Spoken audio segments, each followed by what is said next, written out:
All right. So, thank you, Janice, for handling all the technology stuff. Let's get started. So, part of the reason I wanted to come down today and do what I wanted to do is because I feel personally, and I feel that we collectively are sort of transitioning from the phase, or not just the phase, but transitioning from the place where we are learning about them and seeking to understand these things, not only in an intellectual way, but primarily in an intellectual way, so that we can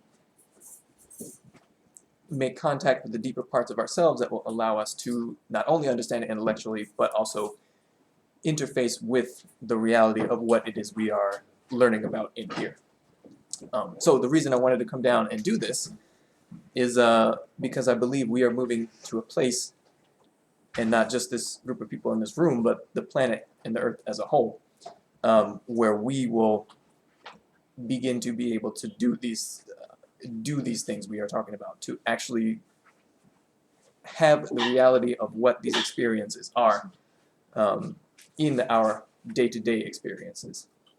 So part of what I want to help us to be able to do is know how to interface with what spirit is, know how to interface with what our higher self is, and be able to hear, capital H, and see, capital S, clearly when spirit is transmitting something to us. So it always is. The only reason we are unable to hear and see it when we want to be able to is because our attention is being spent elsewhere. And so we have to learn how to bring balance to our attention and refocus our attention on the source that is who and what we are. That is at the center of our being, and that is the spark or the point of emanation from which everything else about our experience comes forth from. So I wrote down a little mission statement concerning pretty much what I just talked about, so I'm going to read that now. I wanted to come down here to help us to return to an internal space where our ability to know a thing for what it is restored, to help us to see and hear clearly the impulse of our own spirit, so that we may know when we are moving with the flow of light, capital L, and so that we may know when we are presented with opportunities to remove blockages to that flow of light within ourselves and our environment, to help us to know what light even truly is, with respect to our experience as consciously aware beings, and above all, to help us remember who we are and have that experience become more of a influence and a presence in our day-to-day waking experience. We are at a place where we have to graduate from thinking about it to recognizing self as it, and then knowing the self that we recognize ourselves to be. So I want to help us feel and be able to hear the impulse of our own spirit, so that we can recognize those opportunities to know the self that we are. So before religion, as we generally think of it today, entered our cultural, our societal, and our mental and spiritual experience, before it started to tell us what to believe, we had the ability, and we still do, to know what truth and what reality is. This knowledge is written into our very DNA, and it is a component of the self that you begin to know when you expand your awareness when you grow in your own sense of self and you evolve your self-spirituality. And all those processes are the same. You, as a product of the very reality that you seek to understand, have only to look within yourself to find that reality. Because you are a microcosmic mirror of the macrocosmic reality. So everything that you think is out there is mirrored in symbolic form in here. And not just you physically, but also you mentally and psychologically. So when you know yourself, you will know the reality. And you will know the oneness at the heart of it. Because that is where you come from. All peoples around the world with their own spiritual traditions have access to this knowledge. And they describe it in different ways.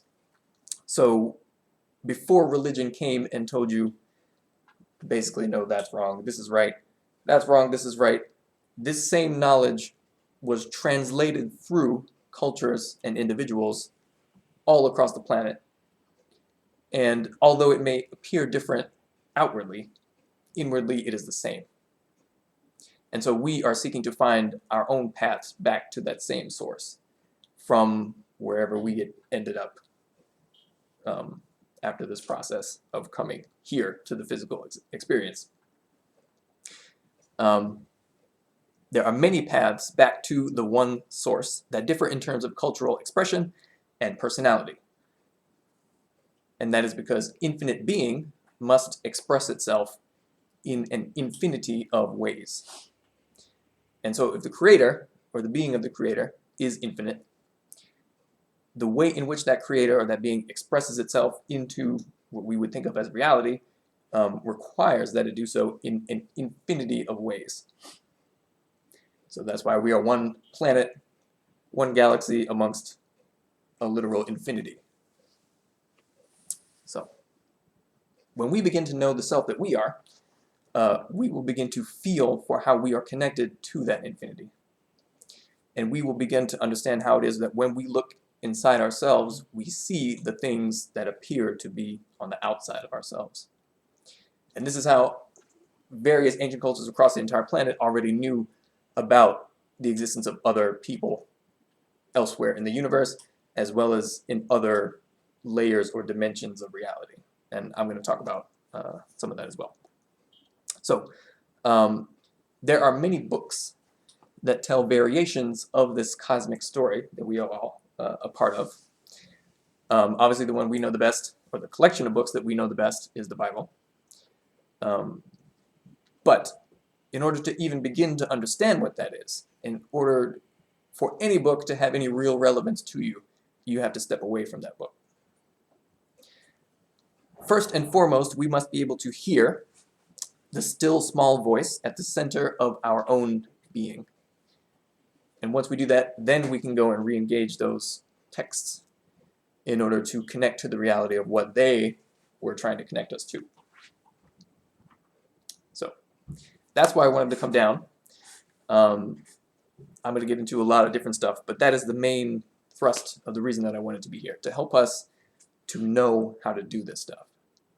And I mean, like, if you want to know something about the way reality works, what's going on in yourself, or what's going on in the relationships around you, you can ask the question and you can get answers from it.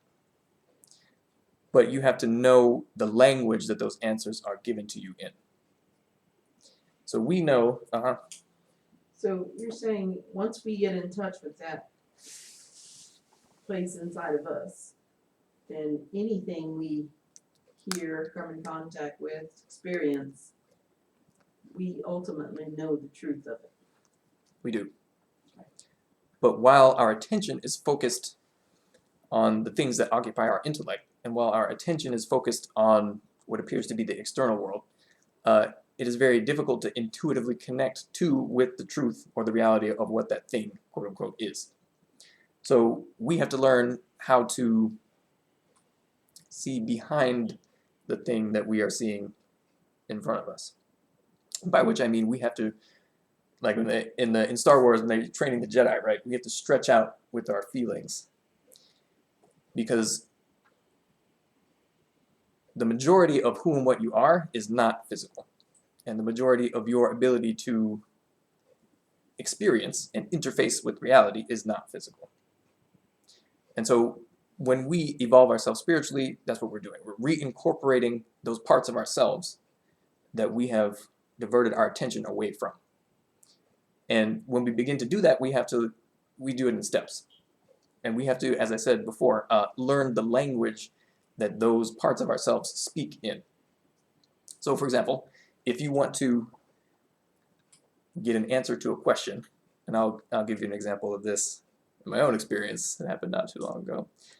You can direct your intention to seek an answer to a particular question, and then in other realms or other experiences or the dimensions of reality, that question can be answered for you. The easiest example I can give is dreams, which is where I get most of mine when I actually am in a place where I can remember them. So you go through cycles where you remember dreams, and then you don't, and then you remember them. But you can get to a place when you can always remember them. It takes practice. It takes focusing your consciousness while you are awake. But anyway, I was saying you can go to sleep with a particular attention in the dream space, receive the answer to that question, if your intention was to ask a question, then wake up and understand what you need to do or whatever it was you needed to know. But the way that question is told to you is through a language that is not anything like what we would consider our intellectual way of communicating. Particularly in dreams, and this is just an example, the language is one of symbolism, not necessarily of something appearing before you and telling you stuff in a way that we would normally think about that happening, although that can happen.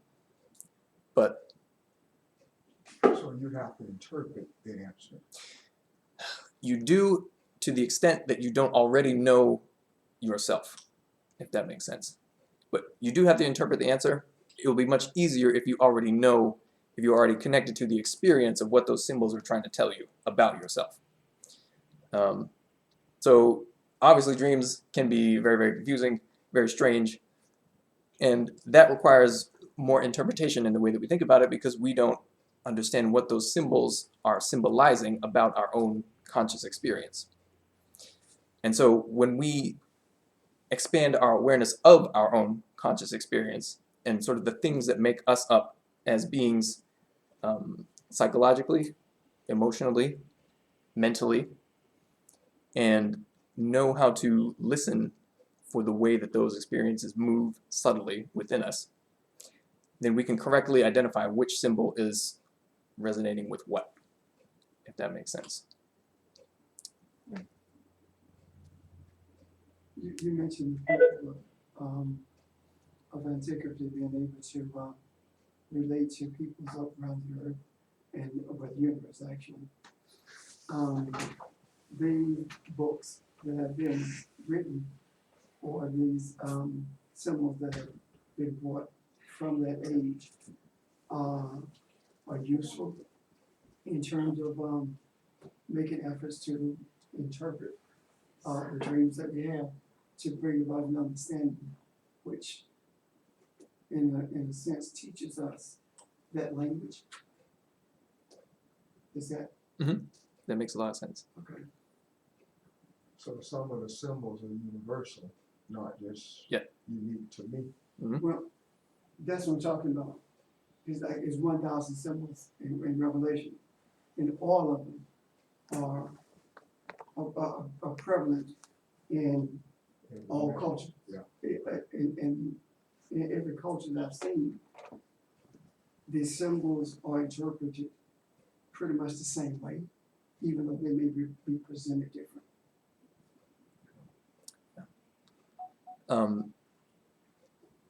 And so when we talk about symbols, I talk a little bit more about it, but that's also what it is said that language used to be. So before we spoke to each other, we communicated via symbols, images that we, I guess, projected is the word, at each other. And so that's where things like hieroglyphics came from. Because the ancient people knew that as the cycles turned, we would fall out of our ability to do that directly. And so they needed a system to help us remember our ability to do that and where we come from. So, which is where writing comes from. I'll get to that, but okay. So the dreams really are visions in another realm. they are, and there are From many. another realm, connected with another realm. Mhm. However you want to say it. Yeah. So, and I'll come back to this, and I'm going to talk about REM sleep some more, or at all. Oh, I got some water, but thank you. I'll take more of it.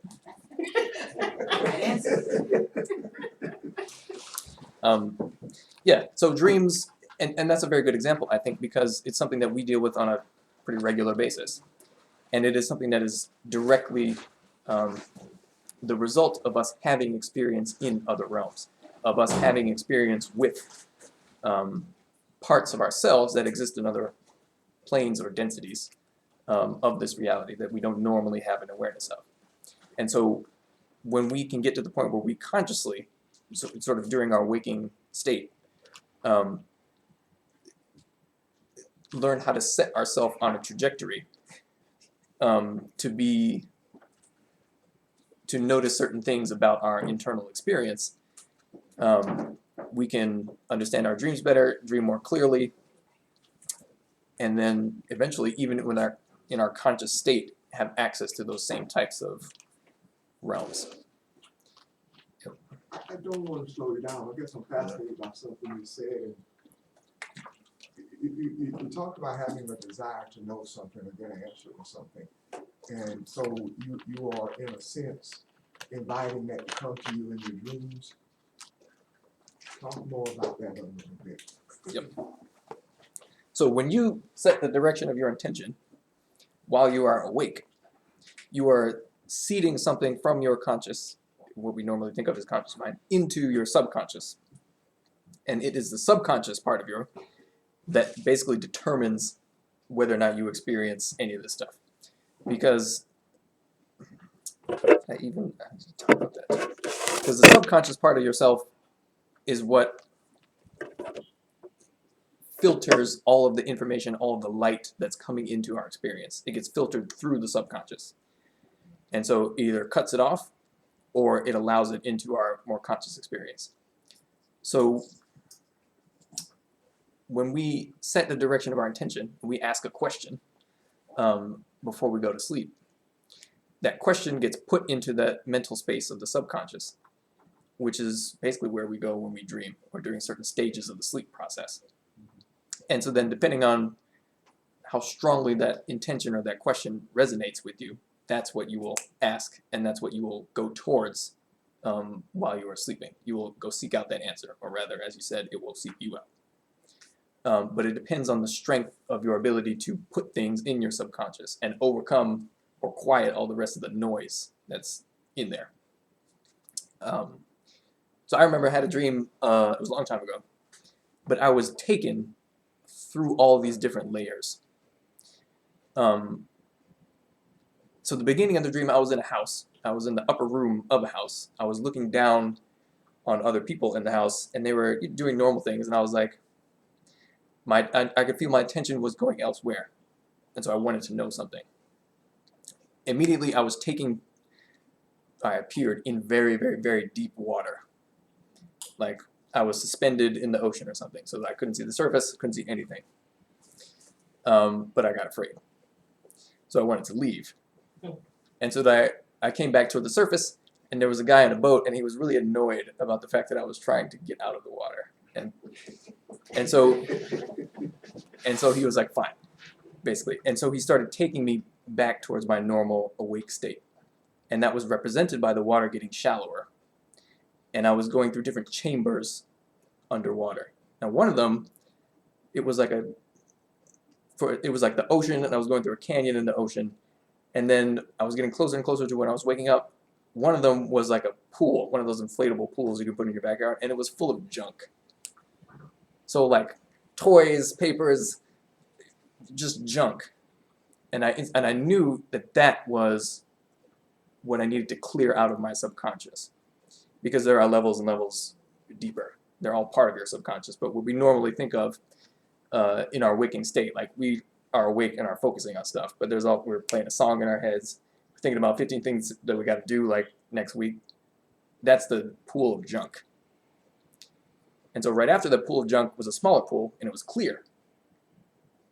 That's our normal sort of basically focused awake state. And then right after that, I was sitting at my computer, and then I woke up. So that's the type of thing that you can do, and that's the type of thing that is shown to you when you set that intention, when you ask that question before you go to sleep. So I'll talk about this more, but basically the strength of your intention and the strength of your desire to know is what allows that answer to come to you and push that other stuff aside, if that makes sense. Can I ask a quick question? Would you, just to sort of finish that episode, would you characterize your reaction based on a lack of prior experience? So it's like a first time you weren't ready, so to speak? Yeah, kind of. And I think it also, because I've had relatively low to mid levels of anxiety my entire life, I think that plays a part in it too. Because that's my reflexive reaction. Okay. And because it's so deep, I have to pay attention to what I'm doing while I'm conscious in order to actually address whenever that is influencing my decisions and make it stop. And in so doing, clean that out of my subconscious so that I don't react that way. So that when I'm in these states, I don't reflexively pull away from it, because then, okay, fine, you want an answer, you don't want an answer, what do you want? So asking the question to get an answer is one example Yep. of how we can actually experience something. Right. Our real self. There are other times when you dream and you have, and things filter through that you didn't ask a specific question about. Yeah. So are you gonna touch that at some point in the intent related to those things? I could. I'll just do it right now. So dreams are always a symbolic holographic language that is being spoken to you in order to get you to realize or understand something about yourself. And there are many reasons that you have a particular dream. There are many depths to which the dream takes you in terms of your inner experience. It could be as seemingly simple as dealing with an interaction you had during the day, and so you replay that interaction and in a dream form, along with other symbols that maybe tell you or give you information about what was really going on with you emotionally, what was really going on with you mentally during that interaction. It could be full-on prophetic dream experience, in which case you are witnessing the symbols of events that are occurring on a global scale, and not just global. Within whatever community you have an influence, and whatever community you are influenced by, you can see what's happening. But you really have to get to know your own, be familiar with your own experience to know what is applying to what. Because dreams, as with the other realms and densities of reality that we're talking about, contain an infinity of things. And it's difficult to say what applies to what unless you're aware of what's going on in you. If then there are an infinity of things that it relates to, Well, I'm saying, can one's interpretation, if you really set the intent and desire to interpret, can one's interpretation be more than just one thing? You know what I'm saying? Mm. Is there only one way to interpret that dream? no. But there is a main purpose for that, Yeah. for the use of a particular symbol, for example. Now, when you attempt to understand what that means intellectually, you might come up with a range of Yeah. possibilities. But yeah, so there is more than one way to interpret. But it should all, just like I said in the beginning, there are many paths back to the same source. It should have something to do with what that was really saying. What was I gonna say? So where I mentioned there's an infinity of things, there are an infinite number of possible experiences, but the challenge is figuring out how the nature of the experiences that you have applies to whatever it was you were doing that day, or if you asked a question or something like that. But usually, if you don't know what a dream is, or it just came out of nowhere and you have no idea what it was about, you don't have to worry about it at all. But what your own higher self is trying to do is, in some ways, express to you things that you have the opportunity to know so that you can work on. But you don't ever have to worry about it while you're awake. If you know, you know. If you don't, you can think about it, but don't fixate on it. Did somebody have a question? Yeah, I was curious about nightmares. I know we've talked about, things you can encounter in your dreams before that frighten you, and it really has to do with just, I guess, not being prepared or not recognizing whatever that symbol is. Yeah, and you know how people have recurring dreams? A lot of people have a dream of like something chasing them, and they're afraid of it in the dream. That's because while they're awake, at some level in their psychology, there is something that causes them anxiety, or there's something that they don't want to deal with about their emotional self or something. And so that will be expressed to you as something you need to deal with. And so that's how, I forget the story, but I keep hearing it from various people who are friends of mine who have heard of it. Somebody had a recurring dream. It wasn't a friend of mine. It's somebody who writes for a living, like a journalist or something. Anyway, they kept having a recurring dream. They taught themselves how to dream lucidly, had that dream, in the dream turned around and said, all right, stop. And then never had that dream again, and also didn't have whatever anxious experience during their waking state that dream was trying to tell them about, didn't have that experience anymore.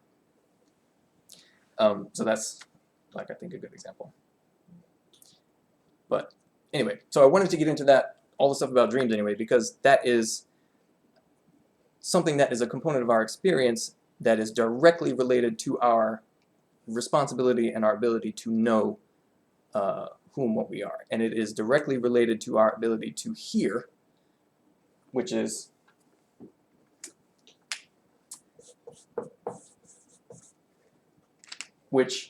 a word that if I was writing, I would write with a capital H, indicating the reality of what hearing is, as opposed to our intellectual, physical experience of what hearing is. Internal hearing, not internal knowing. For security purposes, this call has been terminated. Please contact your moderator and verify the time. Yeah. So that's why the agents, I suppose, like, the word for hearing is not hearing, it's perceiving. It has nothing to do with the physical hearing. It's more of an English Western idea of hearing physically. Yeah. Well, I think in any languages, you have more than one word. You have hearing, listening, perceiving. So we're trying to get at the different qualities of that ourselves. Well, I actually was looking at it from the perspective of the scriptures. Right. The holy writings, whether it be the Bible or whether it be the Hindu writings of the Buddhists, is all about perception as opposed to hearing the ears. And More about understanding then?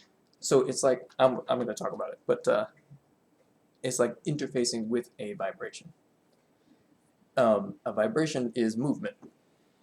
When you ask a question or you set the direction of your intent, you are mentally moving in a direction. So your intention is movement, it is vibration in a certain direction towards a certain goal. And so that experience of intending or internal movement is a feeling. it is a vibration. So you can, in that way, the vibration is what is meant when you hear properly. You perceive or are aware of the nature of where it is you are moving.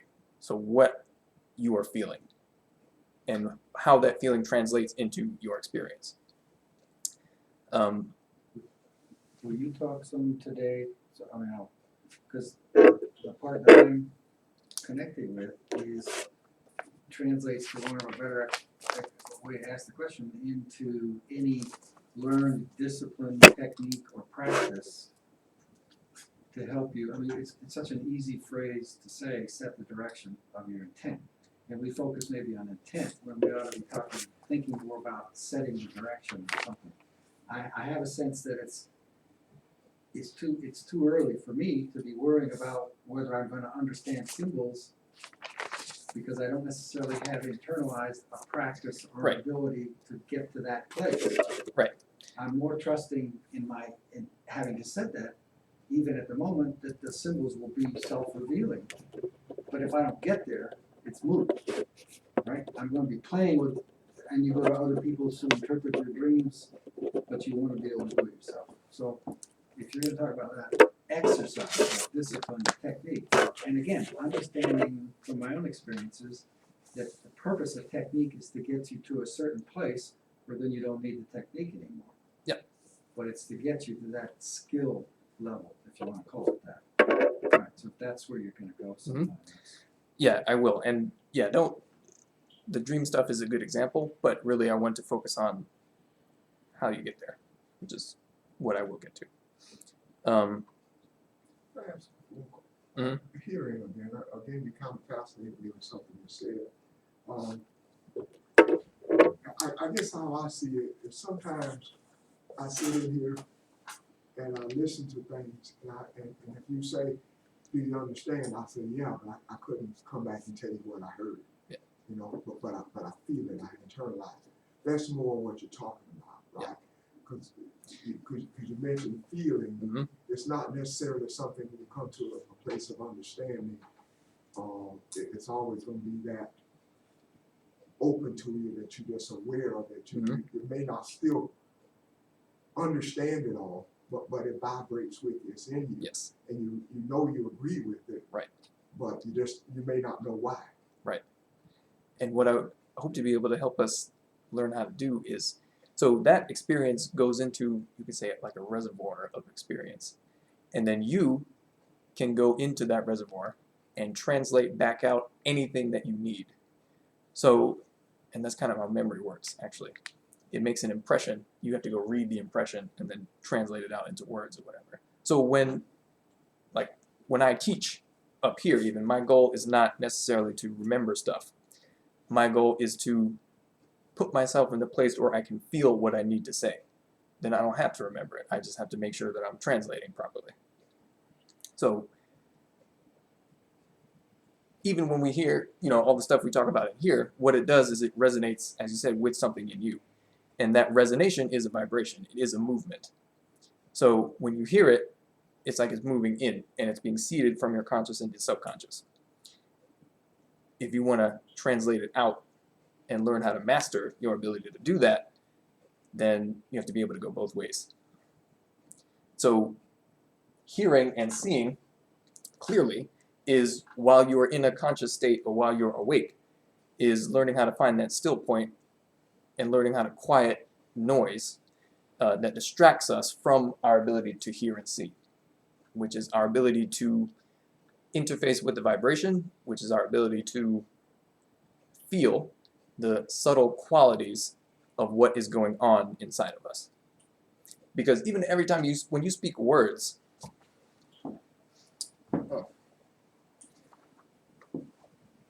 just going to get to this later, but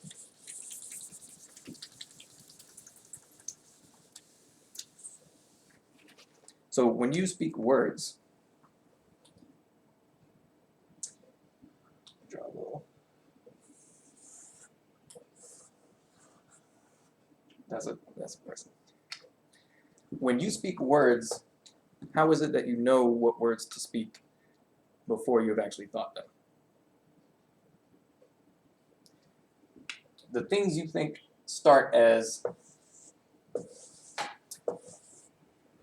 vibration, and you choose what qualities or components of that vibration you let into your experience based on your intention. So you set the direction of your intention. You say, I want to speak the word, and you intend to speak that word. It meets with the light that is flowing in, which is what allows you to create that word. It gives you the energy. And then you translate it out through your intellect and through the rest of your experience. But everything starts with an intention, even if you are, or we are, generally unaware of how we move in that way, if that makes sense. And so when you expand your awareness of what is in you, you can be aware of all that sort of stuff that exists before you start thinking, quote unquote. How you feel, what your intention is, and how that sets the process of creation of words or whatever in motion. So that you can hear and see properly all the stuff that's going on, sort of in the background. Then you can learn how to think with that, instead of just our intellect or the normal process of thinking which comes after. So I'm going to come back to this at some point, but I just wanted to use that as to try to help us see what it is about our moment-to-moment experience that plays into this whole process of evolving ourselves spiritually. And it really is about becoming more aware of what we are, and not what we think we are, what we feel that we are. Does that make sense? Well, what, the thing that I can't quite articulate, and I don't know whether to look for a sort of scientific equivalent or what, is that then in a state of less than wholeness meaning complete unity, there is self, which is separate from, because the way you're characterizing it, this isn't coming from a universe of energy and possibilities. This is a connection to, right, to access the energy, the strength, etc. from. So you know what I'm trying to say? There is a you, which is an incomplete you, or defined a certain way maybe in your incompleteness, a concept of which may change completely the more connection there is. But that's what uses the ability to look for thoughts and things, but so ultimately maybe there's almost no thought, there's no, you know? Well, that's not what You you know what are. I'm trying to say? I think it's more of an awareness than it is a connection. Yeah. Because to say it's more of a connection says that there's a disconnect. Yeah. And there's never a disconnect. There's a lack of awareness of the unicity of it all, the oneness of it all. That we're never disconnected from the energy or the vibration, regardless of what is being said, thought, or how it's being received, or what the light is sending. It's always there. It's just becoming aware of it being there. But in a As sense, opposed to reconnecting to something. I don't want to get off, but In in a an sense, you could argue, I don't agree with that. If you think of it in terms of electricity, etc., you can block that flow. Doesn't mean it's not there. But if through lack of awareness, you don't let that connection flow, you know what I'm trying to say? I'm not saying separateness is permanent, is ultimately a Well, real state. What you're really, It's a condition. well, I think I totally understand what you're saying, but I think that's more of an intellectual need to set definition than it is a reflection of the reality. Because awareness itself is a mystery. So lack of awareness does not mean lack of connection. It means lack of an awareness of connection. Right. But see, the thing about that is that's what creates confusion in our experience.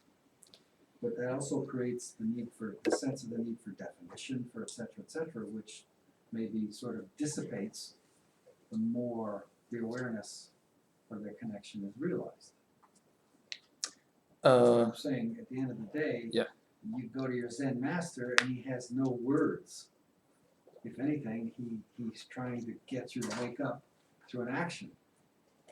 But you're still in a state where you're looking for the words. But he's saying there's something beyond that, which is more complete. So maybe the most insightful people, in some respects, are the least articulate about it. I suppose they can be that way, but you know what I'm trying to say? Yeah, no, I know what you mean. And then our need to, oops. See, you can't work from the bottom up. And what I mean by that is it's very difficult to arrive at a real understanding through the process of intellectualizing it. When you work from the top down, which is you experience first, then it will be much easier for any of us to translate out of that experience our intellect's best attempts at describing it.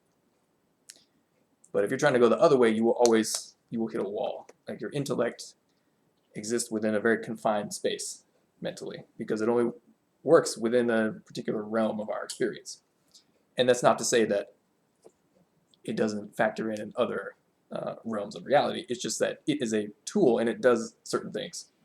And what we're trying to do is make it do something that it can't do. I guess.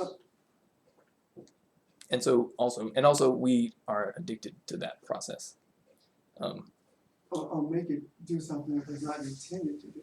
Yeah. It was intended to be a translator from the top down, as opposed to being defined from the bottom up, and setting boundaries by doing so. Yeah. Because Barbara was talking about, you were talking about the infinite number of ways of translating. If you define it, there's only one way. You see? But if you do it from the bottom up, define it intellectually, there's only one way.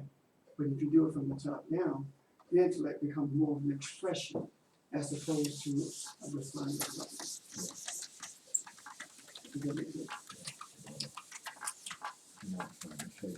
Right. Yeah, Yeah. I could see that, and I think of Einstein at a board working through all the formulas till, right, all the answers till he finds the truth. There's a formula. It's hidden among all the other things, so you drive yourself nuts. That's the whole Zen thing. You've got to spend your whole life trying to get through all that, but still, to a certain point, it can help you get started.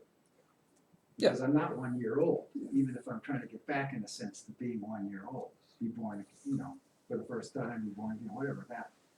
I gotta, without being. Yeah, you have to start somewhere. And I we can know- see the temptation, but you get in love with the process and you start writing books and all this kind of, And it's good. Like you have to start where you are. Most of us, I certainly did, I learned the intellectual part of it. And we all did. But you can't, like at some point in your intellectual attempt to understand, whatever, you have to say, all right, enough. And you just have to stop.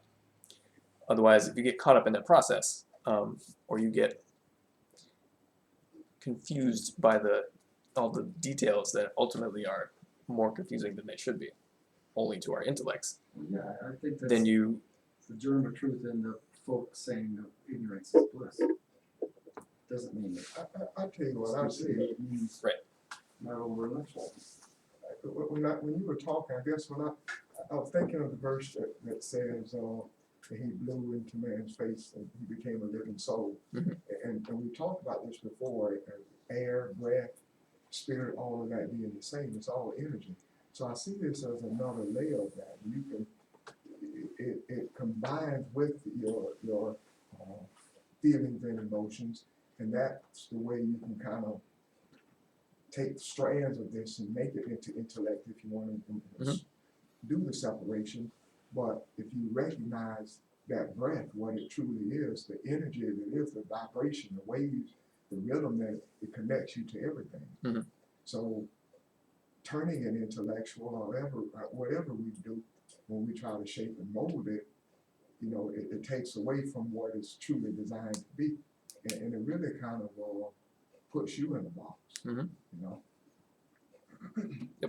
Yeah, I But totally. it's meant to be more spirit, my opinion, just listen to what you're saying. More fluid. Yeah, more fluid, Yeah.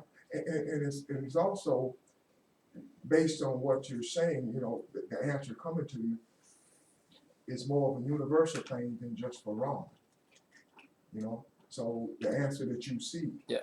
is an answer that somebody else is seeking, maybe because you're connected more. The question comes to you because you're more of the magnet to get the answer for it, bring the answer into the earth. Yeah, but don't forget, Ron is also the universe. Right. Yeah. And the answer comes from, they come from you. Yeah. And you and China. You see, when you, just like someone is seeking to understand, there's always someone giving answer. There's someone who knows.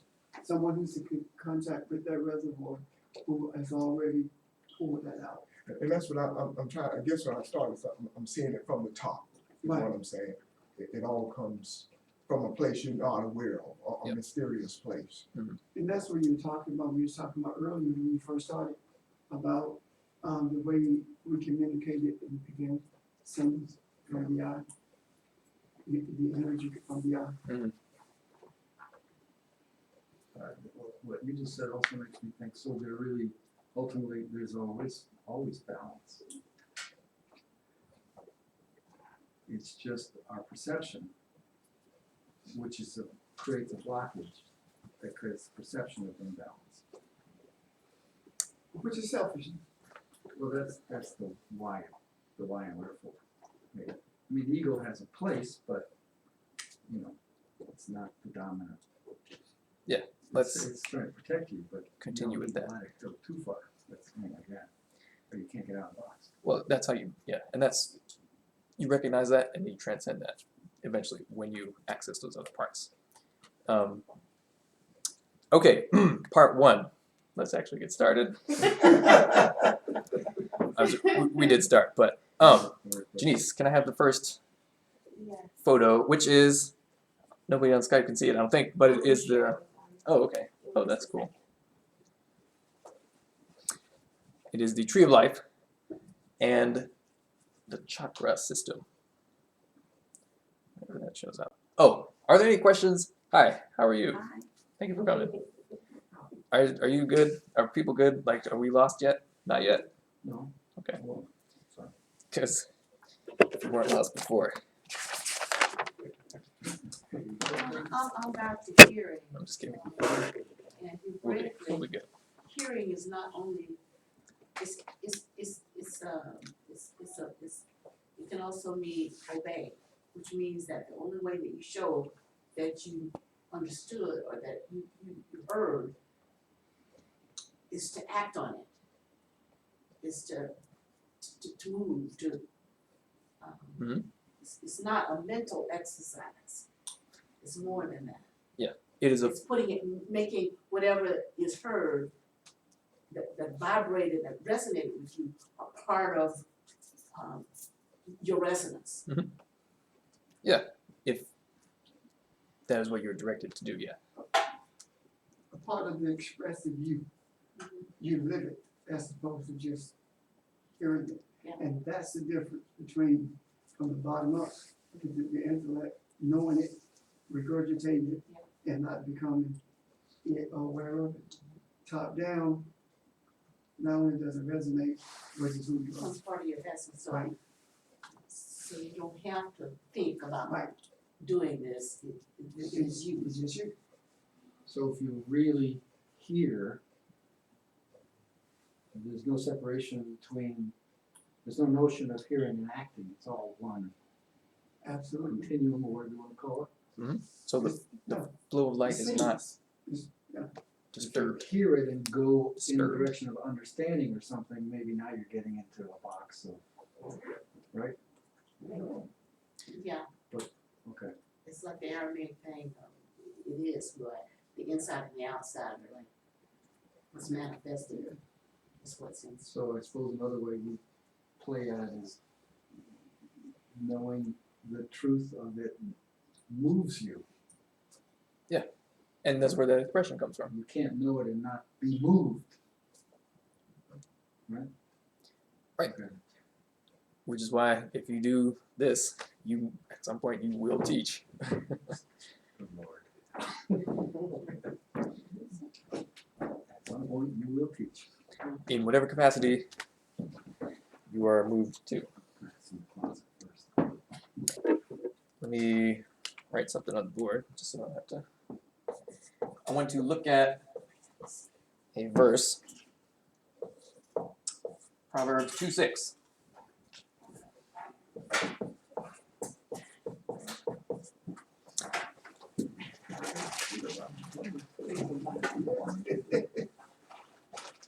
Go to the electronic Bible.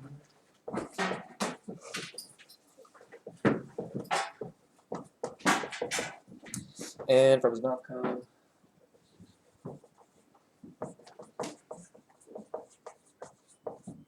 Knowledge and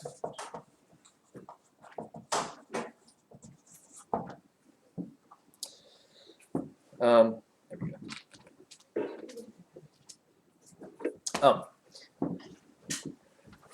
The Lord gives wisdom, and from his mouth come knowledge and understanding.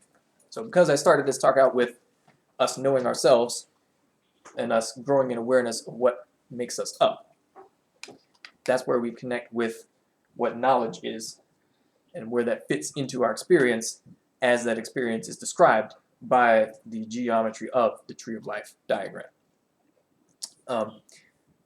So I'm realizing how much stuff I have here. I'm going to try to move a bit quicker so I can get to everything. Anyway, so this verse describes the relationship between the Sephiroth on the Tree of Life. Now, the Sephiroth, the top three, are the ones I'm referring to. Keter, which is the top, Hokmah, which is on the right, and Binah on the left. So the top triangle. Those are the three that define Lord, wisdom, and understanding. Now, knowledge is in there too. Knowledge is the one in the dashed line, in the outline. And that is generally considered the hidden Sephiroth, which, as we've all seen before. So, the Bible is full of references like this. So, sort of veiled references to the real history of the metaphysics and the mystery schools and the knowledge that they produced, which is stuff like this. So information like this is part of the transmission of the mystery, which means secret, teachings. So not secret necessarily that it was kept secret purposely, although it was at one time, but secret in that it doesn't make sense. You don't have access to it until you say, forget this stuff, I will know myself. When you begin to understand the reality of how you work, then you can understand this, because you will see what this is actually talking about. Because before then, it's just a lot of symbols. But I mean, honestly, that is beneficial to see them, because it helps you to resonate with the reality of what those symbols are talking about, even if you don't understand them in the beginning. But what's most important is that you desire to know who you are and what this reality is, and desire to explore your own experience. And then you can re-engage things like the Bible, like any books like these things, and see what they're talking about. So, anyway, real knowledge comes through direct experience and direct interface with what the teachings are about. So this is a description of the way of many things. It's a description of the way reality is structured, the way your psychology is structured, the way spirit or light flows into you and is translated into physical action. It descends through all of these. That's the top down I was talking about earlier. So we also have a responsibility to go bottom up, but if we try to use the tools that are designed to work with what is in the bottom layers, we get stuck. Which is, if we attempt to move with our intellect, for example, as opposed to being quiet and allowing our spirit or our experience to move into those higher realms, then we get stuck because our intellect can't do what we need it to. So the intellect is great for explaining, but it's not great for experiencing. And you have to experience first before you can explain, in some degree, anyway. So the Lord,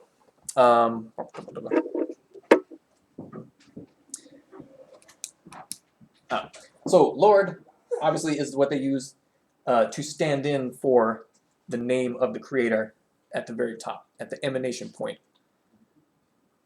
And that name is not spoken because, well, except for once a year, that name is not spoken because you don't profane what that is or anything on here.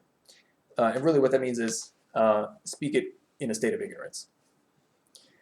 Because when you do that, it loses its power. Meaning, In a state of what? in a state of ignorance. That's what it means to profane. And to mix your own ego with your experience of what, or understanding of what this is. And because to do that, it renders what that is powerless in terms of your own experience.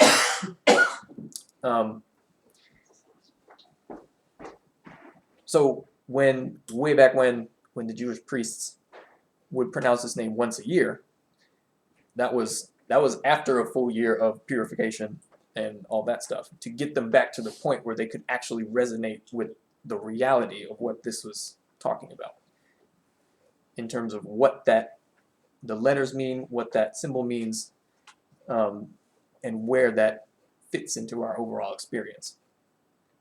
So that is very similar to the point source from which all of your decisions are made. So you could say it's the source of your free will, in a sense. So remember I talked about before you speak words, there are no words. So if there are no words, how do you get words? It exists as an intention, as a movement, and then as the source of that movement, which is the very top. But anyway, so talking about all this stuff about knowledge. Wisdom, understanding, and experience are the next three. So wisdom on the right, understanding, and then knowledge in the dashed lines. So, as I just said, real knowledge comes through direct interface with what all these teachings are about. Now the bottom 7, Sephiro, below knowledge, thank you, deal with bringing your life energy and your experience into balance. Your internal experience, as well as your mental experience, or your emotional experience, is what I meant, as well as your external experience. And the purpose of bringing all these things in yourself into balance, into a place of balance and harmony, is so that your higher self even has the ability to interface with, quote, the lower self. So the top 3 are like the higher self, which is attempting to have intercourse with the lower self. And so bringing yourself into a place of balance, the lower 7 Sephiro, is what allows your higher self to interface with your experience. So on the left is I guess you could ultimately say that comes out of probably Kemet, but definitely we consider that more of a Western mystery tradition. On the right side are the chakras, which is the Eastern mystery tradition. And these two systems overlap. They're very similar. But as you can see, The left is more complicated. It's more articulated and more detailed, just like Electrical. exactly, which is not a bad thing. It's just if we get stuck, then it becomes difficult. But if there's ways to get stuck on both sides. Go back to balance. You want to elaborate on balance a little bit, because you mentioned it a couple of times, bringing yourself into balance with it. So talk about that a little bit. Yes. So off script am I going? 'Cause I know I have that in here. Yeah. So balance. Try an example. Balance. Let's say you are out of balance emotionally, which pretty much all of us are, or were at one point. Bringing yourself into balance means bringing yourself to a place where chaos and confusion are no longer making up your experience. So if you're too angry, bringing yourself back into a balance means letting go of the anger. If you don't get angry in certain situations that would normally make somebody angry, why not? So balance just means being aware of how you feel and the reasons that you feel it. And if you recognize that what you're feeling is interfering with the flow of light, then bringing that into balance, stabilizing it so that it doesn't throw you off your ability to interface with yourself, so that it doesn't throw you off your ability to feel that flow of light or So that then, awareness. If you recognize who you are, I guess, and don't fight it, just look at who you are and accept it to a degree. Yeah. It helps you interface with the top triangle. Mhm. That's what makes the connection. And so that's why they come in twos, almost all the way down. Those are the sides of the scale that you have to learn how to balance. Because balance is the stable platform upon which you can evolve or ascend. So like you can't grab the rungs of a ladder if they're vertical, if they're way out of balance, if that makes sense. The other thing too is that the balance has to do with not reacting to, because you can be too much to one side and or too much to the other. Right. Whereas you don't react, that helps to also bring the balance itself too. So, and I'm definitely going to come to that, but so perfect example, well, good example, like people who get, I was just reading an article about somebody that shot somebody because they cut them off or whatever, like while they were driving. What? That is Yeah. total insanity. If out of nowhere you can be, and somebody just swears, and all of a sudden you want to murder somebody, you are way off on the wrong side of something. That one of those spheres is out of balance. It's flowing with the light without having to think about it. Yeah. Somebody cut you off and you, okay.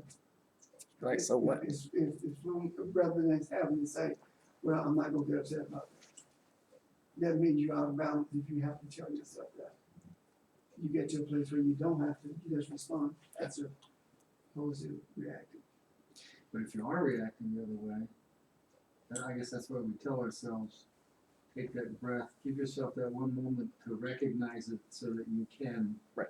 for want of a better term, manage it. Right. And not have it manage you. And that's good. Because it's So you're revealing something. The whole thing, everything we've said for 5 years in here, is not denying. It's recognizing, working through, or, you know. I mean, the whole purpose Yeah. of breathing is to remind you who you are. And we are breath. I mean, the whole purpose of breathing is to remind you who you are. And when we say breathe, that's why it renders chaos impotent as opposed to empowering you. And yeah, I know we talked about that before. That's what it's meant by creating space. So Yeah, right. you give light the opportunity to enter your experience and then inform how you react or respond rather to that experience, as opposed to doing something that's out of your own ego, which will throw everything out of balance. So the bottom 7 Sephiro, bring your mental self, bring your emotional self, bring your physical self into a state of peace. and balance. And then that gives the higher self the opportunity, or it gives it more room to actually enter your experience, which is the top 3. So, remember I was talking about the dream I had and it showed me the swimming pool full of junk?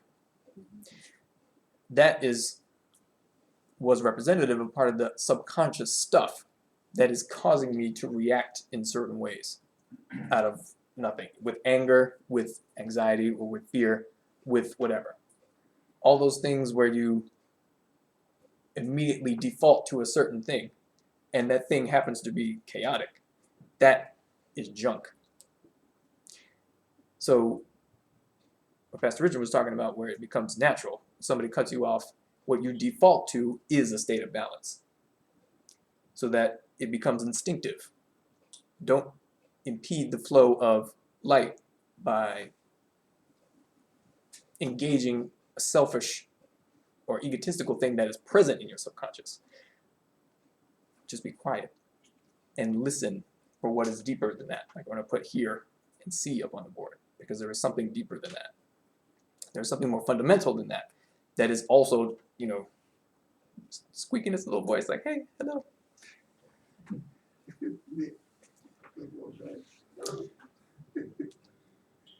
But anyway, so the top 3 sephirot are your higher self attempting to unite with the lower self, like a flame on a candle. Candle, flame. So when you bring yourself into balance, I remember when I talked about you quiet the tantrum-throwing child, the crying baby that a lot of people allow themselves to become, which is we are tossed and turned by our own egos, as opposed to responding to situations like adults. So you clear out the junk. When you do this, your higher self has the ability to know you, even as you seek to know it. And this is the spiritual reality of what intercourse is as well. So direct interface with the thing so that you know what it is. You don't have to think about what it is and attempt to approximate what it is with an intellectual description. You know what it is because you are it. If you want to try to explain it, good luck. That comes afterwards anyway. It's just like, and I'll probably say it again, it's just like what love is. And that's a perfect example because you can make, people have been talking about love, making songs about love, writing stories about love for literally all of existence, and there still is no definition of what it is. And there never will be. But if you are in love, then you know exactly what it is. And you will be like, oh, I have to tell people, I have to, no, okay, fine. Fine, whatever, you will add your attempt to all the other attempts, and it'll just be an attempt. Because you cannot do with your intellect what your ego tells you you should. You just know it because you have connected with it. That is the same as this. That is the same as moving, recognizing an intention that you are making. You know what that intention is, even if you don't know exactly what words to articulate to get an answer. Oh, when I'm praying to the Creator, let an angel come into my experience. So okay, fine, but how do you know whether or not you said what you needed to say correctly? If you're worried about what you said and whether or not the words you said were correctly, you're worried about the wrong thing. The intention carried the truth about what you wanted. So focus on that. Be aware of that. Learn how to move with that. And you don't have to worry about words. Words don't even become necessary in the way that we think about them until explanation for people who don't yet have the experience becomes necessary. The words I'm speaking, or that anybody speaks, are not for the one who is speaking them. They are to help others interface with the direct experience of what they have not yet experienced. So it's the bottom-up approach. It's a help to get you to the place where your intellect stops and you can transcend it. It's just like Zen. So they give you a puzzle that you literally cannot solve to sort of burn you out so that because what you are doing internally is putting energy into the tool that the intellect is. And you have to learn to pull it out of that one and put it in another one. which is your awareness itself. Because that, you can learn how to use that just like you had to learn how to sharpen your intellect or use your intellect. There are other tools that you possess. So, at the union of wisdom, which is, you scroll to the top. Thank you, Jeez.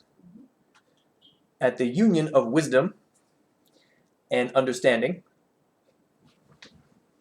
Wisdom is one, wisdom is 2, is two, okay, and understanding is 3, okay. is knowledge. Okay. So when you know the self that you are, and when you grow in that, what you're doing is 2 things. You are expanding your experience, which is the wisdom of what you are, and you are developing your ability to describe or understand that experience, which is understanding. Those 2 meet up perfectly in what knowledge is. But what is more important than being able to understand or explain is experience. So you will have the experience because that's what knowledge is. But regardless of whether or not you can explain it or not, the experience is what is important. So, wisdom, as I just said, is the pure wisdom of experience. Like why we respect our elders. They have more experience than we do, which is why we call them wise. Understanding is the ability to explain the nuances of the experience. You come before the elder with a problem, and they say, do this, this, and this, and then your problem is resolved. But not only to explain, understanding, to comprehend the details of the symbolism involved, or the ritual involved, that will allow you to actually solve whatever problem or get whatever answer you're looking for. And to actually apply those symbols or those rituals. So when I say ritual, but ritual is everything you do. Because what you do physically is the end process of an impulse of light that translates its way down through all these spheres, and then you do whatever it is you do. So a ritual for getting food is going to the grocery store. On a whole nother level of experience, on a whole nother stage of the awareness of what you are, the ritual for getting food is going into a meditative state and eating and sustaining your body. But before that degree of awareness of what this reality is, get in your car and go to Piggly Wiggly or whatever. Can you say what you said Because that's where food comes from. before you said the reality state is that you get in your car and go to Piggly Wiggly? Everything you do is a ritual, because what you do physically is the result of an impulse of light translating its way down through the realms of reality and ending up, here. Uh-huh. Every time you move, every time you speak, try to be aware of where that comes from. Okay. And that is how you grow in knowledge, in direct experience of the very things that produce what you are experiencing and doing.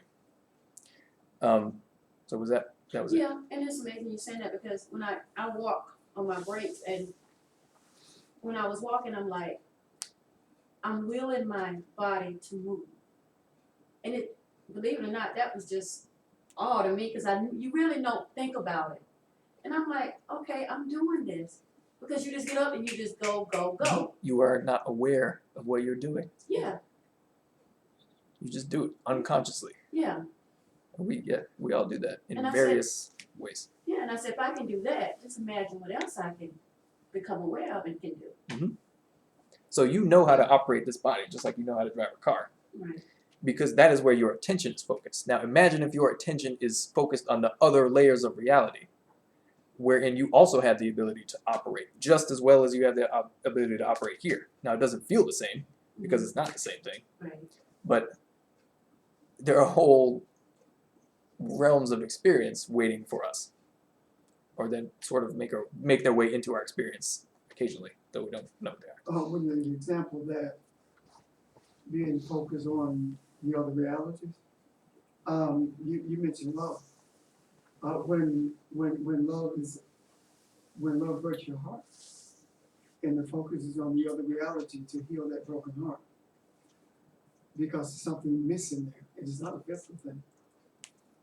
And you feel like something's been taken away from you. So in order to get beyond that feeling, what happens? You have to focus on it.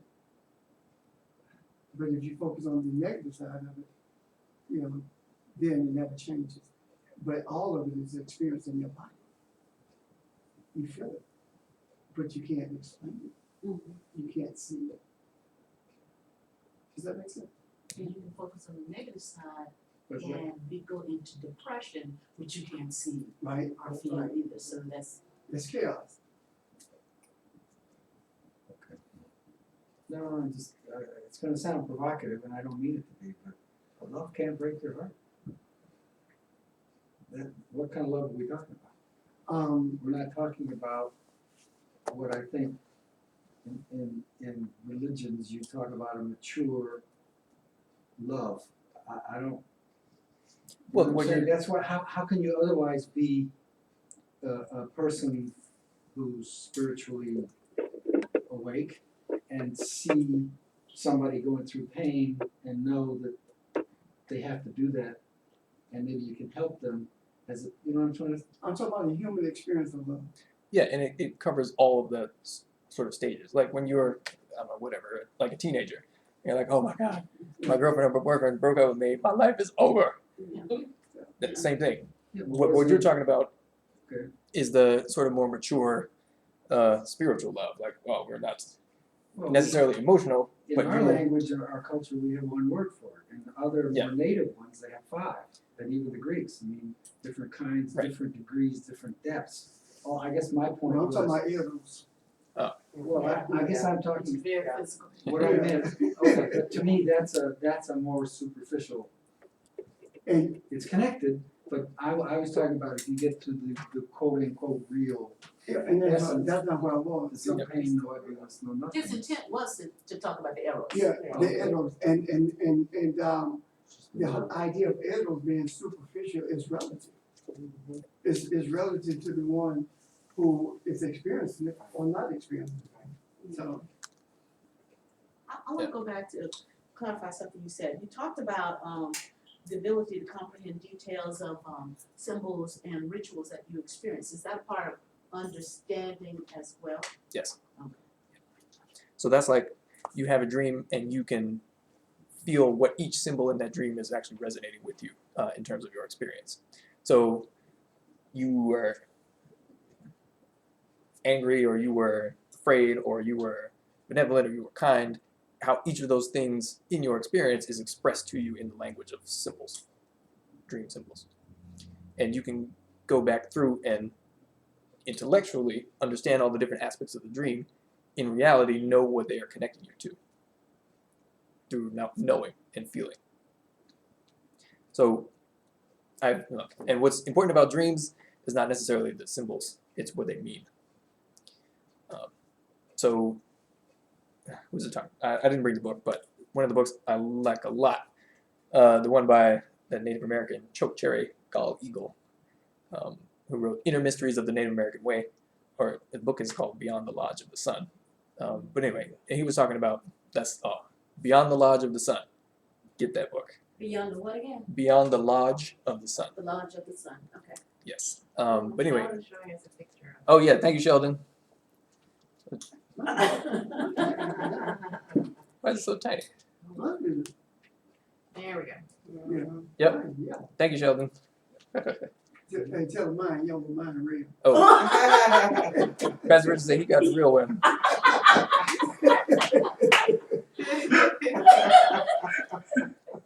You got the one that's gonna lead you into darkness.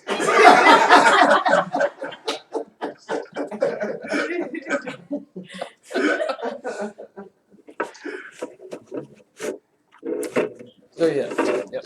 Oh yeah. But among the many things he talks about in that book, is one of them is about dreams.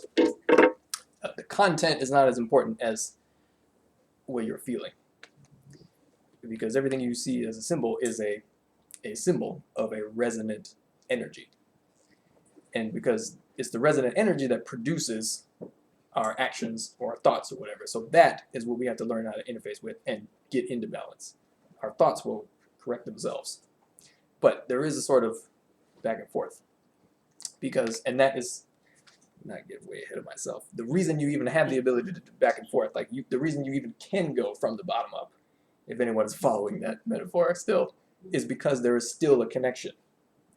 We're just not fully aware of how much it is with us. So yeah. Anyway, so understanding the details of the symbolism and the rituals that go along with it. Knowledge is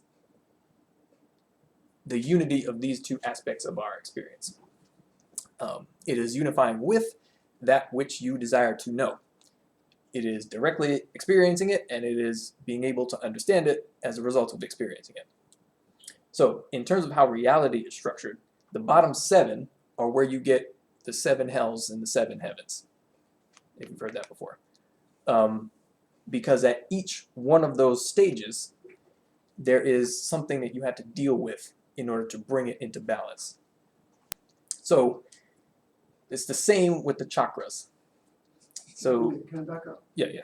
The 7 heavens, Mhm. he's talking about, what is it? 7, I don't like the word levels, I don't have a better one at the moment. Yeah. Of enlightenment. Because in each stage, there is more enlightenment than the previous stage. So when it talks about the 7th heaven, it's talking about maybe the complete enlightenment of the lower level, so that you can become more aware of what's beyond that. And the 7 hell, 7 hell. If you get caught up in what you need to bring into balance about each of those experiences. So if you get stuck in it, so it creates chaos in your experience Okay. if you don't bring it into balance. So, But I would, Oh. can you not say what direction are you going? You're going quote unquote up, or you're going you're meeting in the middle. deeper down, so to speak, You're in confusion, right? meeting in the middle, and the middle is everywhere. Yeah, Remind me again, on the tree of life, why knowledge is behind and not connected to the other and dotted. Because you only, Because it's like a, Okay. oh, no, okay. you're only gonna have 10 at a time. With knowledge up there, there are 11 circles up there. But knowledge only exists when you come to an understanding of something. So if I'm pulling from Keter, if I'm pulling this thing down, once I get it, Keter doesn't exist anymore once I have knowledge for that aspect of my life. So it's only going to be 10 of them up there at a time. Knowledge is there and it's not there. It's because your experiences change all the time. Yeah. And- So it's the Mm-hmm. and it goes in all unknown. directions. Yeah. It's not, it's the infinite thing, that's why the lines are broken, because it's infinite and it goes in all directions. Okay. It flows. So it's the unknown and the known. Yeah. As soon as you know it, there's Yeah. always something else Something be else, known. something to else be to known because of the Okay. infinite being. Yeah. So yeah, it kind of oscillates, although you could say resonates and vibrates between those two. So when you know it, you go, all right, but there's always more to know.